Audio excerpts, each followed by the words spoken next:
اعوذ باللہ من الشیطان الرجیم بسم اللہ الرحمن الرحیم رب اشرح لی صدری ویسر لی امری واحلل عقدۃ من لسانی یفقہوا قولی آمین ثم آمین۔ آیت نمبر 53۔ وَكَذَلِكَ فَتَنَّا بَعْضَهُم بِبَعْضٍ لِيَقُولُوا أَهَٰؤُلَاءِ مَنَّ اللَّهُ عَلَيْهِم مِّن بَيْنِنَا۔ اور اسی طرح ہم نے بعض لوگوں کو بعض سے آزمائش کی ہے کہ جو دولت مند ہیں وہ غریبوں کی نسبت کہتے ہیں کہ کیا یہی لوگ ہیں جن پر اللہ نے ہم میں سے فضل کیا ہے۔ الیس اللہ بعالم بالشاکرین۔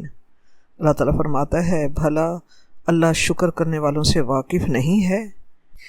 گزشتہ آیت میں اہل ایمان کا آپ صلی اللہ علیہ وآلہ وسلم کی محفل میں ہر وقت خلوص و چاہت اور جذبہ ایمانی کے ساتھ ہر وقت آپ صلی اللہ علیہ وسلم کی محفل میں حاضر ہونے موجود رہنے کا ذکر ہے، اور مشرکین مکہ کے متکبر سرداروں کے متکبرانہ رویوں کا ذکر ہے۔ اللہ تبارک و تعالیٰ فرماتا ہے کہ اس طرح ہم دنیا کی زندگی میں بعض کو بعض سے یعنی ایک کو دوسرے سے پرکھ لیتے ہیں۔ یہ جو تم دنیا کی زندگی میں کسی کو غریب اور کسی کو امیر دیکھ رہے ہو، رب کریم فرماتا ہے یہ دراصل امتحان اور آزمائش کے رنگ ہیں۔ وَكَذَلِكَ فَتَنَّا بَعْضَهُمْ عَلَىٰ بَعْضٍ۔ اس طرح ہم ایک سے دوسرے کی آزمائش کرتے ہیں کہ کون دولت پا کر متکبر بن کر دولت کے گھمنڈ میں حق کی پہچان کے معاملے میں اندھا رہتا ہے، اور کون دولت پا کر بھی ابو بکر سے ابو بکر صدیق رضی اللہ تعالیٰ عنہ کے درجے پر، اور عثمان سے عثمان غنی رضی اللہ تعالیٰ عنہ، اور عبد الرحمن سے عبد الرحمن بن عوف رضی اللہ تعالیٰ عنہ جیسی دولت ایمان پاتا ہے۔ نادار غریب لوگوں کا بھی امتحان ہو رہا ہوتا ہے کہ نادار مسلمان رؤسائے مشرکین کی حقارت امیز باتوں اور طعن و تشنیع پر مشتمل باتیں سن کر اس پر کس حد تک صبر کرتے ہیں۔ حقیقت تو یہ ہے کہ اللہ تعالیٰ کے قرب اور رضا کے لیے مالدار ہونا شرط نہیں ہے، اور یہ بھی ہے کہ نہ مالدار ہونا اللہ کے قرب اور رضا پانے میں رکاوٹ بنتا ہے۔ اللہ کے قرب کے لیے نہ تو مالدار ہونا شرط ہے، اور نہ ہی مالدار ہونا اللہ کے قرب اور رضا پانے میں رکاوٹ بنتا ہے۔ اللہ تعالیٰ مفلسوں کا بھی دولت ایمان اور اخلاص و چاہت دے کر ان پر اپنا فضل کر سکتا ہے۔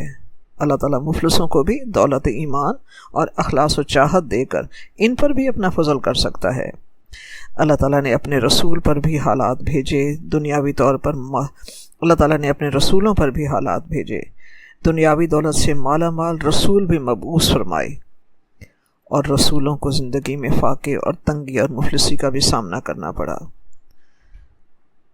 الیس اللہ بعالم بالشاکرین۔ الیس اللہ بعالم بالشاکرین۔ کیا اللہ نہیں ہے جاننے والا شکر کرنے والوں کو؟ تو کیا اللہ شکر کرنے والوں کو جانتا نہیں ہے؟ حقیقت میں معزز اور صاحب عزت وہی ہیں جو اپنے محسن و منعم اپنے مالک اللہ تعالیٰ کا حق پہچانے اور اللہ تعالیٰ کے شکر گزار ہوں، وہی مستحق انعام و اکرام ہے، نہ کہ وہ جو دن رات اپنے منعم اور محسن کی نعمتوں میں پلنے کے باوجود اس کی نافرمانی کرتے ہیں، اس کے احسانات کو یکسر فراموش کر کے مسند تکبر پر اکڑے رہتے ہیں، اور نہیں جانتے کہ کبریائی کی چادر صرف اسی کو زیبا ہے۔ ان غربائے اسلام نے ان نعمتیں دینے والے کا حق پہچانا اور طلب حق میں لگ گئے، دین حق کو قبول کیا تو اللہ تبارک و تعالیٰ کے ہاں شرف انسانیت پا گئے، اور ان رؤسائے مکہ نے نعمت حق کا کفر کیا تو اسلام کی نعمت سے محروم رہے اور اللہ تبارک و تعالیٰ کے ہاں رد کیے گئے۔ اس طرح اللہ ہی جاننے والا ہے اور اللہ ہی قدردان ہے۔ شکر کرنے والوں کو نعمت ایمان اور اخلاص کی دولت سے نوازتا ہے۔ اس کی دی ہوئی اور اسی کی دی ہوئی دولت کو پا کر تکبر کرنے والے اس دنیا میں حق کی پہچان سے محروم رہتے ہیں، اس دنیا میں بھی محروم رہتے ہیں، اور آخرت میں بھی اللہ تعالیٰ کی رحمت سے محروم رہیں گے۔ اللہ تبارک تعالیٰ قدردانوں ہی کو نعمت ایمان جیسی بہترین نعمت دیتا ہے۔ حضرت ابو ہریرہ رضی اللہ عنہ سے روایت ہے کہ آپ صلی اللہ علیہ وآلہ وسلم نے فرمایا کہ کتنے ہی ایسے لوگ ہیں جو پریشان حال اور غبار آلود بالوں والے ہیں اور دروازوں پر سے ہی انہیں دھکیل دیا جاتا ہے، لیکن اگر وہ اللہ تبارک و تعالیٰ کے بھروسے پر قسم کھا بیٹھیں تو اللہ تعالیٰ ان کی قسم پوری کر دے۔ یہ ہے اللہ تعالیٰ بہترین قدردان۔ آیت نمبر 54 ہے وَإِذَا جَاءَكَ الَّذِينَ يُؤْمِنُونَ بِآيَاتِنَا فَقُلْ سَلَامٌ عَلَيْكُمْ كَتَبَ رَبُّكُمْ عَلَى نَفْسِهِ الرَّحْمَةَ۔ اور جب تمہارے پاس ایسے لوگ آیا کریں جو ہماری آیتوں پر ایمان لاتے ہیں تو ان سے السلام علیکم کہا کرو۔ اللہ نے اپنی ذات پاک پر ان کے لیے رحمت کو لازم کر دیا ہے۔ انہو من عمل منکم سوءا بجہالت ثم تاب من بعدہ واصلح فانہو غفور الرحیم، کہ جو کوئی تم میں سے نادانی سے کوئی بری حرکت کر بیٹھے اور پھر اس کے بعد توبہ کر لے اور نیکوکار ہو جائے تو وہ بخشنے والا مہربان ہے۔ اس آیت کی شان نزول میں یہ بھی بیان کیا جاتا ہے کہ مشرکین مکہ کے متکبرین سرداروں نے جب کہا کہ ان غریبوں کو اپنی محفل سے ہٹا دیجئے تب ہم آپ کی بات سنیں گے، تو اس سے ان غربا صاحب ایمان کی دل شکنی ہوئی ہوگی۔ اللہ تبارک و تعالیٰ نے یہ آیت نازل فرما کر مفلس صاحب ایمان کی دل جوئی کا سامان کیا۔ دوسرا سبب نزول یہ بیان کیا جاتا ہے کہ مشرکین مکہ میں سے بہت سے خوش نصیب جو ایمان لائے تھے انہیں کفار مکہ پچھلے گناہوں پر طعنے دیتے تھے۔ اللہ تعالیٰ نے ان کی دل جوئی کے لیے یہ آیت نازل فرمائی۔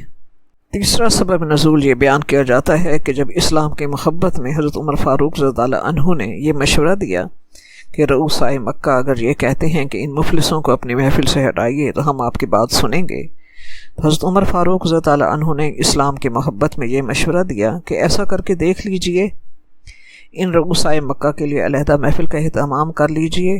تو اللہ تبارک و تعالیٰ نے یہ آیت نازل فرمائی وَلَا تَطْرُدِ الَّذِينَ يَدْعُونَ رَبَّهُمْ بِالْغَدَاةِ وَالْعَشِيِّ يُرِيدُونَ وَجْهَهُ۔ تو حضرت عمر فاروق رضی اللہ عنہ نے اپنی رائے کے لیے معذرت کی کہ میں نے رائے دینے میں غلطی کی۔ تو تفسیر ابن عباس میں ہے کہ اللہ تعالیٰ نے ان کے لیے یہ آیت نازل فرمائی کہ انہیں سلام کہیے، کیونکہ ان مخلصین کی ان مخلص مومنوں کی اس سے اگر دل شکنی ہوئی ہے تو اللہ تبارک و تعالیٰ انہیں سلام فرماتا ہے۔ اللہ تعالیٰ کے نزدیک ان کی دولت ایمان کی بہت قدر ہے۔ اللہ تعالیٰ نے متکبر مشرکین کی بات کو رد کروا دیا کہ ان کے مطالبے پر ان غریب مفلس نادار صحابہ کرام رضی اللہ عنہم کا دل دکھا ہوگا، وہ رنجیدہ ہوئے ہوں گے۔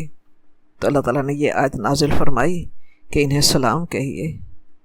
وہ تمام مومنین غربا اور مساکین جو زمانے کی نظر میں کوئی حیثیت نہیں رکھتے تھے لیکن قرآن پاک پر اللہ تعالیٰ کے احکام پر ایمان رکھتے تھے، وہ چاہے بلال بن رباح ہوں، چاہے خباب بن ارت ہوں، مقداد بن اسود ہوں، صہیب رومی ہوں، یا عمار بن یاسر یا سعد بن ابی وقاص رضی اللہ تعالیٰ عنہم جیسے غریب لوگ ہوں، مگر اللہ تبارک و تعالیٰ کے نزدیک ان کی بہت قدر ہے۔ اللہ تبارک و تعالیٰ فرماتے ہیں کہ جب وہ آپ کی محفل میں آئیں تو انہیں ہماری طرف سے سلام کہیے۔ ہم دیکھتے ہیں کہ عام طور پر آنے والا سلام کرتا ہے، لیکن اللہ تبارک و تعالیٰ اپنے پیارے حبیب سے فرما رہا ہے کہ جب وہ آئیں تو آپ انہیں سلام کہیے۔ تمام جہانوں کا بادشاہ حکم دے رہا ہے اور ان پر سلامتی بھیج رہا ہے کہ تم پر سلامتی ہو، تو یقیناً سلامتی والے لوگ ہی قرآن پاک سنتے ہیں، جن کا کوئی ایگو پرابلم نہیں ہوتا، وہ جھک جانے میں، فرما برداری میں کوئی آر محسوس نہیں کرتے، جن کی زندگی کی خوشی اور کامیابی ہی اللہ تبارک تعالیٰ کی ذکر کی محفلیں ہیں۔ قرآن پاک کی محفل میں بیٹھنا ہی ان کے لیے عظمت ہے۔ ان کے نزدیک اللہ تعالیٰ سے محبت رکھنے والے یہ جو تمام ظاہری طور پر خستہ حال ہیں مگر صاحب ایمان ہیں، ان کے نزدیک ان کے ساتھ بیٹھنا ہی زندگی کے خوش کن لمحات ہوتے ہیں۔ یہ ہے انقلاب جو اسلام لایا، جو انسانی زندگیوں میں نمودار ہوا۔ یہ ہے اسلامی نظریہ حیات جس نے ساری قدریں بدل دیں، انسانی شعور کو بدل دیا اور تعصبات کو ختم کیا، اور صاحب ایمان کو قدر اور اس کو عزت افزائی دی، چاہے ظاہری طور پر وہ خستہ حال ہی کیوں نہ ہو۔ آیت نمبر 55 ہے وَكَذَلِكَ نُفَصِّلُ الْآيَاتِ وَلِتَسْتَبِينَ سَبِيلُ الْمُجْرِمِينَ، اور اس طرح ہم کھول کھول کر بیان کرتے ہیں آیات کو تاکہ مجرمین کا راستہ واضح ہو جائے۔ تو اللہ تبارک و تعالیٰ فرماتا ہے کہ ہم اپنی آیات کے ذریعے مجرموں اور گناہ گاروں کے راستے کو واضح کر دیتے ہیں، مجرموں کا راستہ جدا کر دیتے ہیں۔ اللہ تعالیٰ گمراہی کو ہدایت سے الگ بیان کر کے واضح کرتا ہے کہ ہدایت کیا ہے اور گمراہی کیا ہے، تاکہ ہدایت کے راستے پر چلنے والے ہدایت پا لیں اور حق کا راستہ واضح ہو جائے اور حق اور باطل کا فرق واضح ہو جائے، تاکہ گناہ گاروں کی عادات معلوم ہو جائیں اور کفار اور مجرمین کا طریقہ واضح ہو جائے۔ اور مجرموں کا راستہ واضح ہونے سے مومن کے دل میں حق کا یقین اتر آئے، تو مومن پورے یقین کے ساتھ حق کی حمایت میں کمر باندھ لیتا ہے۔ جب مومن پر حق کا یقین اترتا ہے اور مومن پر مجرموں کا راستہ واضح ہو جاتا ہے تو پھر مومن پورے یقین کے ساتھ اور پھر انتہائی سرعت کے ساتھ اور تیزی کے ساتھ حق کے راستے پر آگے بڑھتا ہے۔ اس طرح مومنوں کے لیے اپنے موقف پر جمنا آسان ہو جاتا ہے اور مجرموں کا راستہ واضح ہونے کی صورت میں کفر و باطل سے بچنا آسان ہو جاتا ہے۔ اللہ تعالیٰ دنیا میں بھی رہنمائی کے لیے آیات قرآنی کے ذریعے مجرموں کا راستہ واضح طور پر بیان فرماتا ہے، اور قیامت کے دن بھی اللہ تعالیٰ ان دونوں کا فرق واضح بیان فرما دے گا جب قیامت کے دن یہ آواز آئے گی وَامْتَازُوا الْيَوْمَ أَيُّهَا الْمُجْرِمُونَ، اے مجرموں آج کے دن الگ الگ ہو جاؤ۔ ایک طرف مجرموں کا گروہ ہو جائے اور دوسری طرف نیکوکاروں صاحب و ایمان کا والے ایک طرف ہو جائیں۔ آیت نمبر 56 ہے قُلْ إِنِّي نُهِیتُ أَنْ أَعْبُدَ الَّذِينَ تَدْعُونَ مِن دُونِ اللَّهِ، اے پیغمبر صلی اللہ علیہ وآلہ وسلم کفار سے کہہ دو کہ مجھے ان کی عبادت سے منع کیا گیا ہے جنہیں تم اللہ کے سوا پکارتے ہو۔ قُلْ لَا أَتَّبِعُ أَهْوَاءَكُمْ قَدْ ضَلَلْتُ إِذًا وَمَا أَنَا مِنَ الْمُهْتَدِينَ، اور یہ بھی کہہ دو کہ میں تمہاری خواہشوں کی پیروی نہیں کروں گا، ایسا کروں تو میں گمراہ ہو جاؤں گا اور ہدایت یافتہ لوگوں میں نہ رہوں گا۔ مشرکین مکہ نے آپ صلی اللہ علیہ وسلم سے مطالبہ کیا کہ اگر آپ ہمارے بتوں کی عبادت نہیں کرتے تو آپ صرف ایک مرتبہ ان پر ہاتھ رکھ دیں، ہم آپ کی مخالفت چھوڑ دیں گے۔ مشرکین مکہ یہ چاہتے تھے کہ آپ صلی اللہ علیہ وسلم سے سمجھوتے کی کوئی راہ نکل آئے، رسول پاک صلی اللہ علیہ وآلہ وسلم ہمارے ان بتوں اور دیوی دیوتاؤں کی توہین نہ کریں اور ہم بھی انہیں کچھ نہ کہیں، مگر آپ صلی اللہ علیہ وسلم کی تو تعلیم ہی یہی تھی کہ یہ مٹی اور پتھر کے بت نہ کسی کا کچھ بگاڑ سکتے ہیں اور نہ سنوار سکتے ہیں۔ اس تعلیم سے صرف ان کے بتوں ہی کی توہین نہیں ہوتی تھی بلکہ ان کے آباء و اجداد کی بھی توہین ہوتی تھی، اس لیے وہ سمجھوتا چاہتے تھے، بلکہ مطالبہ کیا کہ آپ ہمارے بتوں پر صرف ہاتھ رکھ دیں۔ اللہ تبارک و تعالیٰ نے اپنے پیارے حبیب کی طرف وحی کی کہ ایسا ہرگز مت کیجیے گا۔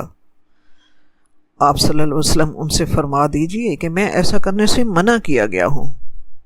سوچئے کتنا خوبصورت انداز ہے یہ انداز لوگوں کو ضد کی نفسیات سے نکالنے والا ہے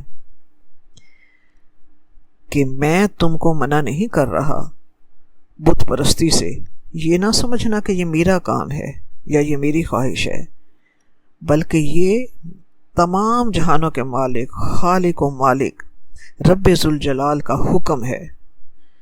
یہ کلام بھی اسی کا کلام ہے، میں حکم نہیں دے رہا بلکہ میں خود حکم دیا جاتا ہوں، میں تو خود اطاعت کرتا ہوں اور وہی حکم تم تک پہنچاتا ہوں۔ اللہ تعالیٰ کی طرف سے میرے پاس وحی آتی ہے اور جو وحی میں حکم دیا جاتا ہے میں اس کی اطاعت کرتا ہوں۔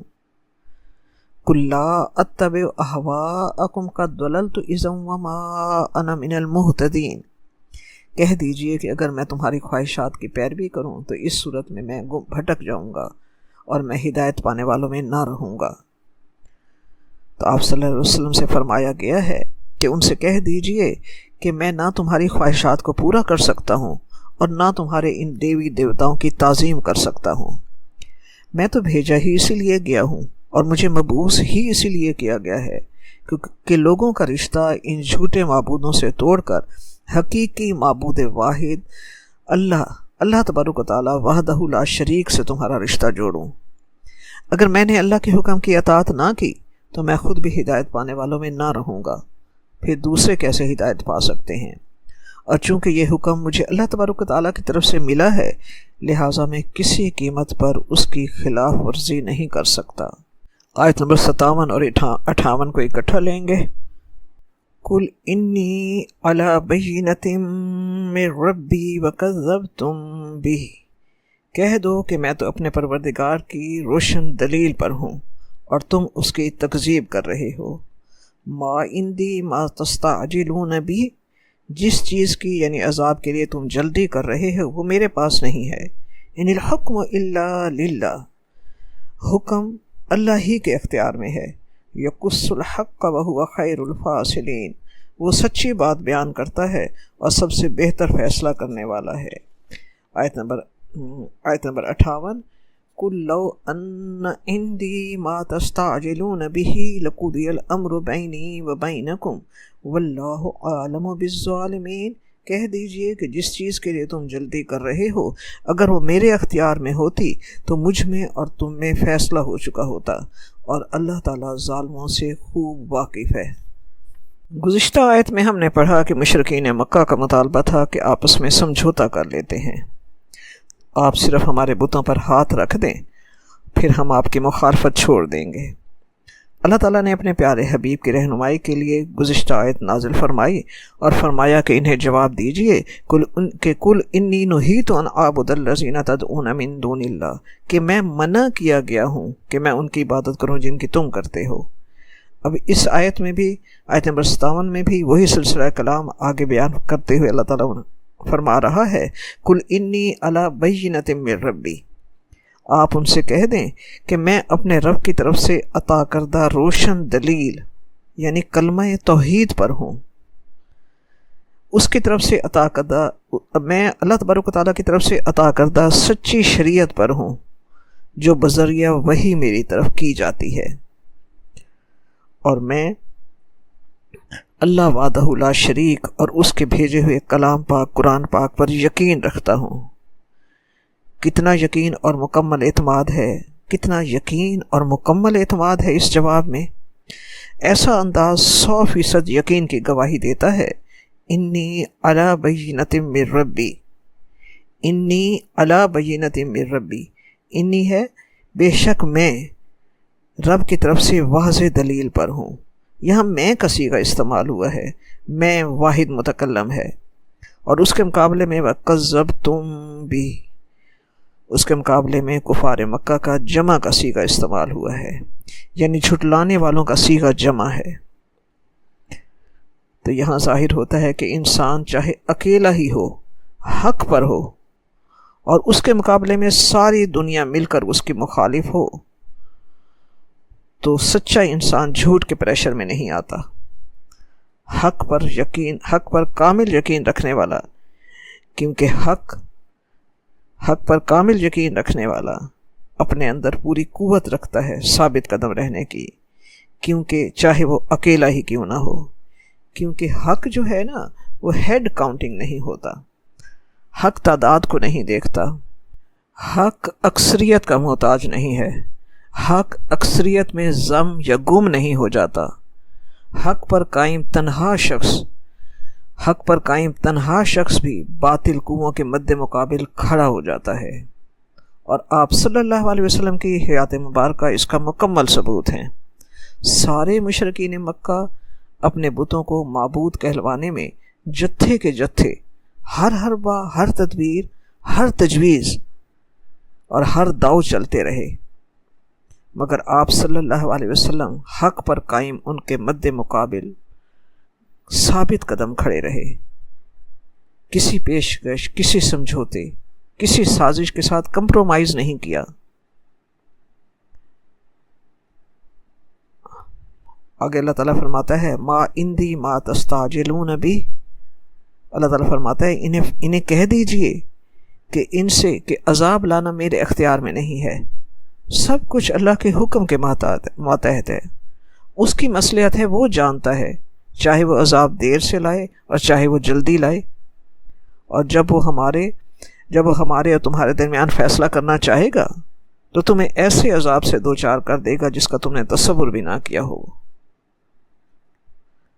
وہ حق کو بیان کرنے اور اپنے بندوں کے درمیان بہترین فیصلہ کرنے والا ہے۔ سزا اور عذاب کا معاملہ اللہ تعالیٰ کے ہاتھ میں ہے۔ آیت نمبر 58 میں فرمایا قُل لَوْ أَنَّ عِنْدِي مَا تَسْتَعْجِلُونَ بِهِ، کہ اگر جو کچھ تم کہہ رہے ہو اگر وہ میرے حکم سے ہوتا یا میرے ہی اختیار میں ہوتا تو پھر یہ فیصلہ ہو چکا ہوتا میرے اور تمہارے درمیان۔ عذاب و ثواب کا معاملہ صرف اللہ تبارک و تعالیٰ کے ہاتھ میں ہے۔ میرے بس میں ہوتا تو میں ابھی اپنے اور تمہارے درمیان فیصلہ کر لیتا اور تم پر وہ عذاب برس پڑتا جس سے میں تمہیں ڈراتا ہوں۔ مالک کل اور اختیار اور قدرت صرف اللہ تبارک و تعالیٰ کے ہاتھ ہی میں ہے اور وہ ظالموں کو خوب جانتا ہے۔ تم پر عذاب آنے کا ٹھیک وقت تو اللہ تعالیٰ کو معلوم ہے۔ اللہ تعالیٰ کا علم، اس کا حکم، اس کی حکمت بالغہ جب تم پر عذاب لانے کی متقاضی ہوگی تو اس وقت اس کے عذاب کو کوئی ٹال نہ سکے گا۔ آیت نمبر 59 ہے وَعِندَهُ مَفَاتِحُ الْغَيْبِ لَا يَعْلَمُهَا إِلَّا هُوَ وَيَعْلَمُ مَا فِي الْبَرِّ وَالْبَحْرِ وَمَا تَسْقُطُ مِنْ وَرَقَةٍ إِلَّا يَعْلَمُهَا وَلَا حَبَّةٍ فِي ظُلُمَاتِ الْأَرْضِ وَلَا رَطْبٍ وَلَا يَابِسٍ إِلَّا فِي كِتَابٍ مُبِينٍ، اور اسی کے پاس ہیں غیب کی کنجیاں جن کو اس کے سوا کوئی نہیں جانتا، اور اسے خشکی اور سمندر کی سب چیزوں کا علم ہے، اور کوئی پتا نہیں جھڑتا مگر وہ اس کو جانتا ہے، اور زمین کے اندھیروں میں کوئی دانہ اور کوئی ہری اور سوکھی چیز نہیں ہے مگر کتاب روشن میں لکھی ہوئی ہے۔ اس میں اللہ تبارک و تعالیٰ فرما رہا ہے کہ غیب کے تمام علوم کے خزانوں کی چابیاں صرف اللہ وحدہ لا شریک کے پاس ہیں، اور آپ صلی اللہ علیہ وسلم نے فرمایا کہ میں جو ظالموں پر عذاب آنے کی بات کرتا ہوں تو یہ بھی وحی الہی کی بنا پر کرتا ہوں۔ رہی یہ بات کہ وہ عذاب کب آئے گا، اس کا مجھے کچھ علم نہیں ہے سوائے اس کے کہ اللہ مجھے آگاہ کرے اپنی وحی سے۔ ہم دیکھتے ہیں کہ تمام مذاہب میں اسلام کا ترہ امتیاز اور رکن اعظم توحید ہے، اور توحید صرف اللہ تعالیٰ کی ذات کو ایک ماننے کا نام نہیں ہے، بلکہ اللہ تعالیٰ کو تمام صفات و کمال میں یکتا اور بے مثال ماننے اور اس کے سوا کسی کو اس کی صفات میں شریک نہ سمجھنے کا نام توحید ہے۔ اللہ تعالیٰ کی صفات میں حی القیوم ہونا، اس کا علیم قدیر ہونا، اس کا سمیع بصیر ہونا، اس کا فعال لما یرید ہونا، اس کا مالک الملک ہونا، اس کا خالق السماوات والارض ہونا، اس کا رزاق ہونا، اس کا علام الغیوب ہونا، اور ان سب صفات میں ایسا کامل کہ کوئی دوسرا اس میں شریک نہیں ہے۔ یہ ہے توحید۔ اللہ کی تمام صفات میں سے یہاں دو صفات کا ذکر ہے، ایک اللہ تعالیٰ کا علم اور دوسرا اس کی قدرت۔ اس کا علم تمام موجود اور غیر موجود، تمام ظاہر اور مخفی، تمام چھوٹے اور بڑے، ہر ذرے پر محیط اور حاوی ہے۔ اگر مسلمان کا اللہ تعالیٰ کی انہی دو صفتوں پر کامل یقین ہو تو اس سے کوئی گناہ سرزد ہی نہ ہو۔ اگر اس کی صفت علم پر یقین کامل ہو کہ وہ علیم و خبیر ہے، وہ قادر مطلق ہے، وہ مجھے ہر وقت دیکھ رہا ہے، وہ میرے ظاہر و باطن اور دل کے ارادے اور خیال تک سے واقف ہے، تو کبھی بھی مسلمان کا قدم اس قادر مطلق کی نافرمانی میں نہیں اٹھے گا۔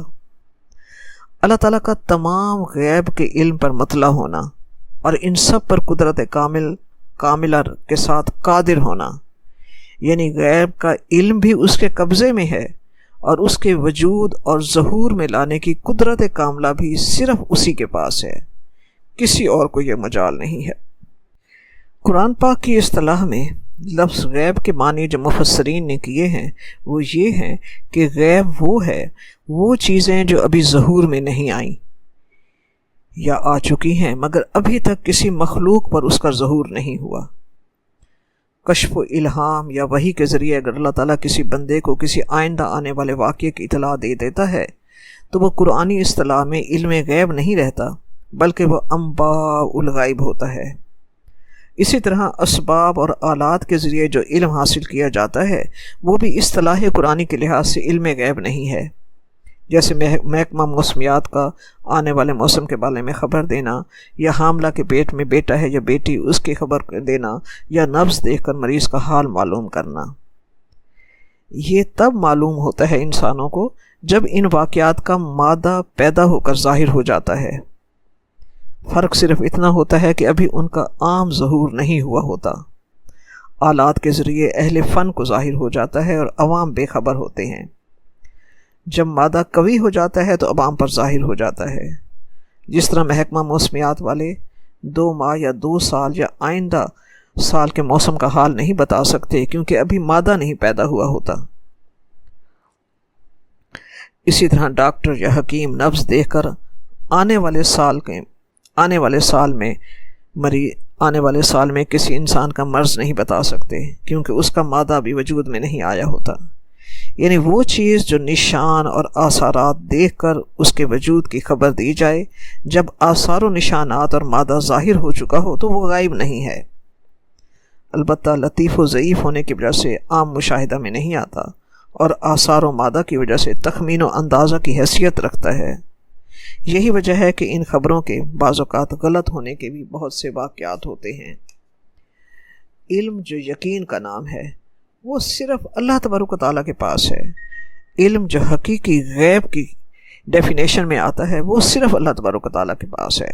وہ کسی اسباب اور آلات اور کسی آثار و نشانات اور کسی مادہ میں وجود کے آنے کے بغیر اللہ تعالیٰ ہی کی صفت ہے کہ وہ جانتا ہے۔ اللہ تعالیٰ جو کسی نبی یا رسول کو بذریعہ وحی یا کسی ولی کو بذریعہ کشف و الہام جو غیب کی چیزوں کا علم دیتا ہے، پھر وہ غیب کی حدود سے نکل جاتا ہے، وہ انباء الغیب ہو جاتا ہے، وہ غیب کی خبریں ہو جاتا ہے۔ علم غیب صرف اللہ جانتا ہے، لا یعلمھا الا ھو۔ اللہ نے خود فرمایا کہ اس کو کوئی نہیں جانتا مگر صرف وہ، صرف اللہ۔ یہ حق تعالیٰ کی خصوصی صفت ہے کہ وہ عالم الغیب ہے، اور اس علم میں یہ بھی صفت ہے کہ وہ صرف اللہ تعالیٰ کے ساتھ مخصوص ہے۔ اس کا علم ہر شے پر محیط ہے۔ یعلم ما فی البر والبحر، وہ جانتا ہے جو کچھ خشکی اور تری میں ہے۔ کائنات کا کوئی ذرہ اس سے مخفی نہیں ہے۔ ہر چیز جو خشکی میں ہے یا تری میں ہے، ہر چیز جو چھوٹی ہے یا مخفی ہے، وہ اس کے علم میں ہے۔ زمین پر جتنے انسان ہیں، فضا میں جتنے پرندے ہیں، سمندر میں جتنی آبی مخلوق ہے، زمین پر جتنی نباتات ہے، جتنے حشرات الارض ہیں، بارش کے جتنے قطرے زمین پر برسے، درخت سے جتنے پتے گرے، وہ سب جانتا ہے۔ کسی درخت کے پتوں تک کا انفرادی علم رکھتا ہے، ان کی نشو و نما کیسے ہو رہی ہے، کوئی پتا درخت سے کس وقت جھڑ کر گرے گا، یہ صرف اسی کو علم ہے۔ پتے تو زمین کے اوپر ہیں، سب کو نظر آتے ہیں، مگر وہ بھی جانتا ہے وَلَا حَبَّةٍ فِي ظُلُمَاتِ الْأَرْضِ، وہ بھی جانتا ہے جو زمین کی تاریکیوں میں زمین کے اندر دفن ہے، جو انسان کو نظر نہیں آتا، یعنی زمین کی تہہ میں بویا ہوا دانہ، ایک ایک دانے کا وہ علم رکھتا ہے۔ سوچئے، ہر سال خزاں میں درخت کے پتے گرتے ہیں، شاخیں نہیں گرتی ہیں، شاخیں نہیں گرتی۔ کون ہے جو پتوں کو گرا دیتا ہے اور شاخوں کو تھامے رکھتا ہے؟ کون ہے وہ جو پتوں کو گرنے کا حکم دے تو کوئی ہے جو اسے روک سکے؟ حضرت عبداللہ بن حارث رضی اللہ عنہ فرماتے ہیں کہ زمین کے ہر ایک درخت پر فرشتے مقرر ہیں جو ان کی خشکی اور تری وغیرہ کی بابت اللہ تعالیٰ کی جناب میں عرض کر دیتے ہیں۔ حضرت ابن عباس رضی اللہ عنہ سے مروی ہے کہ اللہ تعالیٰ نے قلم اور دوات کو پیدا کیا اور تختیاں بنائیں، اور اس میں دنیا کے تمام ہونے والے امور لکھے، کل مخلوق کی روزیاں، حلال و حرام، نیکی اور بدی، سب کچھ لکھ دیا، اور پھر یہی آیت پڑھی۔ جتنا علم جس کے پاس ہوتا ہے وہ اتنا ہی پاورفل ہوتا ہے۔ اللہ تبارک و تعالیٰ کا علم سب سے زیادہ، اتنا علم نہ کسی مخلوق کے پاس ہے، نہ کسی انسان کے پاس ہے، نہ کسی جن کے پاس ہے، نہ کسی رسول کے پاس ہے، نہ کسی نبی کے پاس۔ اتنا علم اس کے پاس ہے کہ وَلَا يُحِيطُونَ بِعِلْمِهِ، کوئی اس کے علم کا احاطہ کر ہی نہیں سکتا۔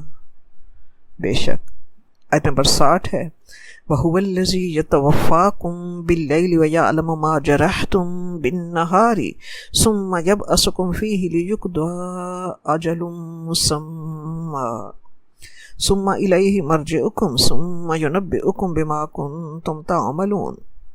وہی ہے جو فوت کرتا ہے تمہیں رات کو، اور وہ جانتا ہے جو کمائی کرتے ہو تم دن کو، پھر وہ اٹھاتا ہے تمہیں اس میں تاکہ پورا کیا جائے وقت مقرر، پھر اسی کی طرف لوٹنا ہے تمہارا، پھر وہ بتائے گا تمہیں جو تھے تم عمل کرتے۔ گزشتہ آیت میں بیان کیا گیا کہ غیب کا کلی علم اور کلی اختیار صرف اللہ تبارک و تعالیٰ کے پاس ہے، کوئی پتہ زمین پر نہیں گرتا مگر اس کے علم میں ہوتا ہے۔ بالکل اسی طرح اس آیت میں بتایا گیا ہے کہ اسی طرح انسان کی زندگی، موت، نیند اور بیداری پر بھی مکمل قدرت میرے اللہ تعالیٰ کو ہے۔ جس طرح زمین میں بوئے ہوئے بیج کا اسے علم ہے، بالکل اسی طرح تمام انسان جو زمین کے پیٹ میں دفن ہیں ان سب کا علم اللہ کو ہے۔ جس طرح وہ زمین سے بیج کو اگاتا ہے، اسی طرح ایک ایک انسان کو زمین کے اندر سے یوم حشر اٹھا کھڑا کرے گا۔ موت کے بعد دوبارہ جی اٹھانا اس کے لیے کیا مشکل ہے؟ آخر روزانہ تمہیں رات کی نیند کے بعد بھی تو اٹھا کھڑا کرتا ہے، نیند بھی تو آدھی موت ہے۔ اصل میں اللہ تعالیٰ نے جو انسان کا وجود بنایا ہے اس کے وجود میں دو قسم کی روح ہیں، ایک روح کو نفسانی یعنی روحانی روح کہا جاتا ہے اور دوسری روح کو حیوانی روح کہا جاتا ہے۔ جب انسان سوتا ہے تو اس کی روحانی یعنی نفسانی روح جو ہے وہ انسان کے جسم سے نکل جاتی ہے، جس کے متعلق اللہ تعالیٰ فرماتا ہے کہ وہ اسے قبض کر لیتا ہے۔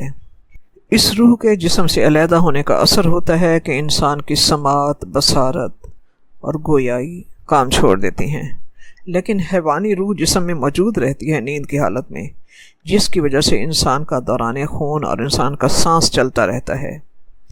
نیند پوری ہونے کے بعد یا سوئے ہوئے جسم سے جگانے کے لیے وہ روحانی یا نفسانی روح اللہ تعالیٰ دوبارہ جسم میں لوٹا دیتا ہے۔ ان دونوں روح کا آپس میں ملنا زندگی کی طرف لوٹ آنا ہے۔ گویا سوئے ہوئے انسان پر آدھی موت طاری ہو جاتی ہے۔ اس چیز کو ایک اور مفسر نے بیان کیا ہے کہ انسان کے اندر تین چیزیں ہیں، ایک انسان کا جسم ہے، ایک جان ہے اور ایک شعور ہے۔ ان تینوں میں سے نیند کی حالت میں اللہ تبارک تعالیٰ شعور لے لیتا ہے، جبکہ موت کی صورت میں اللہ تعالیٰ شعور بھی لے لیتا ہے اور جان بھی لے لیتا ہے، صرف جسم رہ جاتا ہے۔ حدیث مبارکہ ہے کہ آپ صلی اللہ علیہ وسلم نے نیند کو موت کی بہن کہا ہے، نیند کو وفات صغریٰ بھی کہا گیا ہے اور موت کو وفات کبریٰ کہا گیا ہے۔ یہاں ان دونوں موتوں کا ذکر ہے۔ آگے اللہ تعالیٰ فرماتا ہے وَيَعْلَمُ مَا جَرَحْتُم بِالنَّهَارِ۔ اللہ تعالیٰ کا وسیع علم جو ہے وہ دلالت کرتا ہے کہ ہم جتنی بھی کوشش کریں ہم نہیں جان سکتے، ہر کسی کے ایک دن کی کوشش اور عمل کو ہم نہیں جان سکتے، مگر اللہ تبارک و تعالیٰ ہر ایک کے دن کی کوشش کو جانتا ہے۔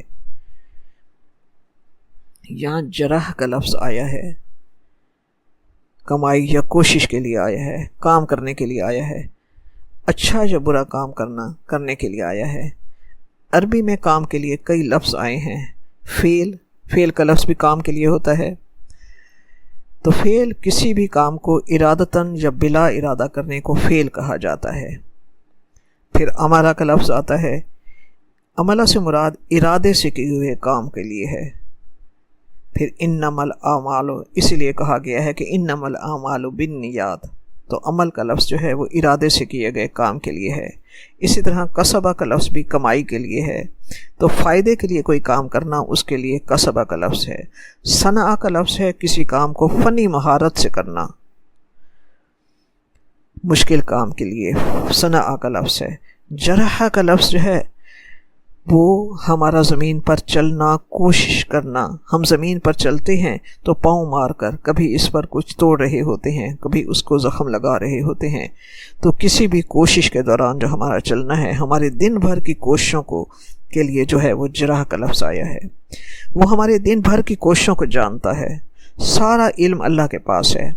وہ اپنی مخلوق کی کسی حالت سے بے علم نہیں ہے، ان کی حرکات و سکنات وہ سب جانتا ہے، یعنی چھپا کھلا رات دن کا سب کا اسے علم ہے۔ ایک مرفوع حدیث ہے کہ ہر انسان کے ساتھ ایک فرشتہ مقرر ہے جو سونے کے وقت اس کی روح کو لے جاتا ہے، پھر اگر قبض کرنے کا حکم ہو تو اس کی روح کو نہیں لوٹاتا، ورنہ بحکم اللہ وہ لوٹا دیتا ہے۔ یہ اللہ تبارک و تعالیٰ کی قدرت کاملہ ہے کہ انسان کو جینے، مرنے اور مر کر دوبارہ زندہ ہونے کا ایک نمونہ اللہ تعالیٰ ہر روز اس کے سامنے لے آتا ہے۔ بالکل اسی طرح روزانہ ایک عام اور ناقابل انسان مثال دے کر موت کے بعد جی اٹھانے پر اللہ تعالیٰ اپنی قدرت کاملہ کو روزانہ ہمارے سامنے پیش کرتا ہے۔ آپ صلی اللہ علیہ وسلم کی مسنون دعاؤں میں ہے، الحمدللہ الذی احیانا بعد ما اماتنا والیہ النشور، شکر ہے اس ذات کا جس نے ہمیں دوبارہ زندگی دی موت کے بعد، اور اسی کی طرف ہم اکٹھے کیے جائیں گے۔ ربنا تقبل منا انک انت السمیع العلیم وتب علینا انک انت التواب الرحیم، آمین ثم آمین۔